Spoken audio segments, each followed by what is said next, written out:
Oh, you are in for a real treat today. I have just met Christina Bellevue, and you're going to meet her now. And she has got an incredible book that I want to tell you all about. Christina, thanks so much for spending time with us today. I'm glad to be here. Okay, so first of all, how long were you in Japan for? So I was in Japan for 2 years, from 2018 to 2020.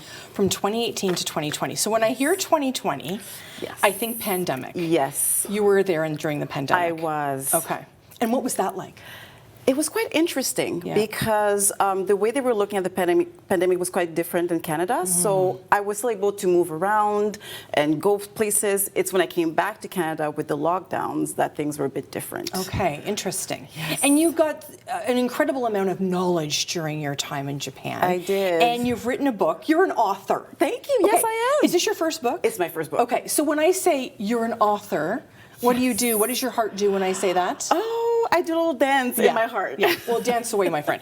So, a Black Traveler's Guide to Japanese Beauty. Yes. Oh, my heavens. Yes. Okay, start me off. So, we have a bunch of items here. Yes, exactly. And so I was in Japan. I'm a Black woman in Japan.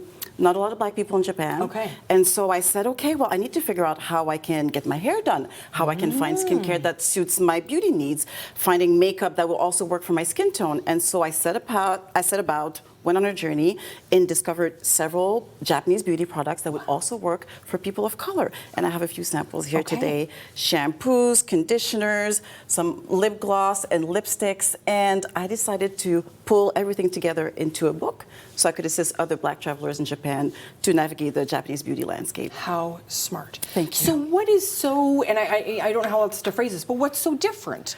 Like, you're not, I'm thinking about, I'm just picking on L'Oreal, but you know, we have L'Oreal here. Yes. There's no L'Oreal there.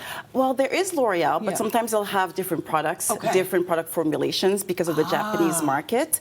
And also they may not have all the shades. For example, most of the Japanese people's skin tones will be much lighter than mine. So they may not have very pigmented products like these. They'll have more pinks and beige. And so on a skin tone like mine, it might not show up properly. So I wanted to find options that would also suit darker skin tones and enjoy Japanese beauty products. Absolutely.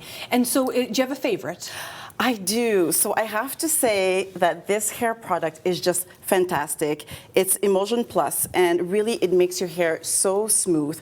So I would use that a lot after blowouts when I was in Japan, and I brought it back with me because I love it so much. Oh, wonderful, wonderful. And when you think about, you think about Ottawa, I don't know if we think about a lot of Japanese sort of businesses here, but there are some. Absolutely. There's quite a thriving Japanese community, very well established for many, many years.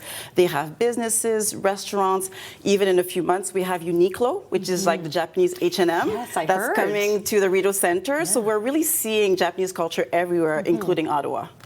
What was the biggest lesson you learned in Japan? Oh, wow, so many lessons. But if I were to think of the biggest one, is to not take things personally. I mean, there's only 1 out of 4 Japanese people that have a passport, even though the Japanese passport is the strongest in the world. That means many Japanese people may not have left the island or even encountered foreigners. It's not like Canada where we have about 20% immigrants and foreigners in the country. In Japan, it's about 2%. So the chances of Japanese people interacting live with a foreigner are very little. So you get a range of different reactions from excitement, fascination, to sometimes a bit of people being reluctant. So you have to stay open-minded, and you also have to just let it roll off your back. Were those teaching moments for you as well? Absolutely, especially being Canadian. We live in such a diverse society, multiculturalism, and then you go somewhere where there's so few people that look like you. It's a bit of a shock. And so when you think about the entire world and then you think, I'm going to go to Japan, why originally Japan? Oh, that's such a great question. I mean, when I'm teasing, I say it's because of Sailor Moon. Yes, I got you. Because when I was younger, I loved Japanese animation. And then as I learned more about the culture, I just found it so rich. And there's so much history there that I wanted to experience it for myself. I have to ask, did you see the cherry blossoms? Yes, I did twice. I was very lucky.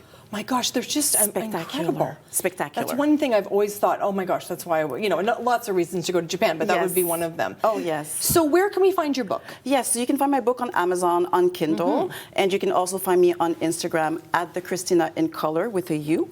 And it's a great resource, even if you're not a Black person, but you're interested in Japanese beauty and you want to go to Japan, lots of great information in the book. And I want to make sure I get the name right. So A Black Traveler's Guide to Japanese Beauty, and there's so much beauty in Japan. Yes, there is. Absolutely. So when you talk to me a little bit about the people you met. Oh, they were so wonderful. Yeah. Very wonderful, open-minded. I actually spent quite a bit of time with Japanese people who had lived abroad, so they understood what I was feeling coming to Japan with a very different culture. Yeah. Also, they could speak English fluently, and they loved the fact that they could practice their English with me, and they were just so warm and welcoming. I still think of my Japanese mom to this day. Oh, that's so beautiful. Yes. So what's the next book? Ooh, actually, I'm looking to do an extended version of this current book and add fashion, lifestyle, and more Black-owned businesses that operate in Japan, because there's quite a few restaurants and stores. So I want to make the guide as complete as possible. So that's my immediate next step. And the next travel destination? Ooh, that's a great question. I am thinking maybe Germany. Oh. Yes. I haven't been to Europe in a long time. I have a good friend who lives there. So, yeah, Germany could be fun. Have you been to Amsterdam? I have not. Okay. Any recommendations? Oh, yes, my friend. We'll talk? Head to Amsterdam. Okay. I'm feeling another book coming on. But anyway, maybe that's just me. I think you'd love it there. So when you think about young women traveling, were you traveling by yourself? I was traveling by myself, but I did leave on the JET program, which is the Japan Exchange and Teaching Program. It's a very well-renowned program.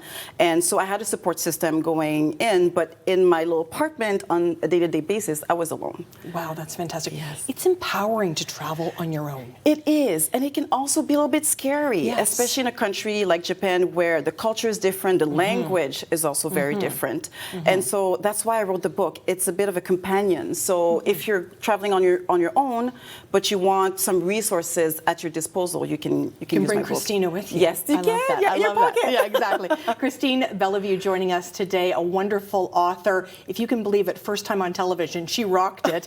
Stay with us here on Daytime. I'm Sam LaPrade filling in for Derek Fage.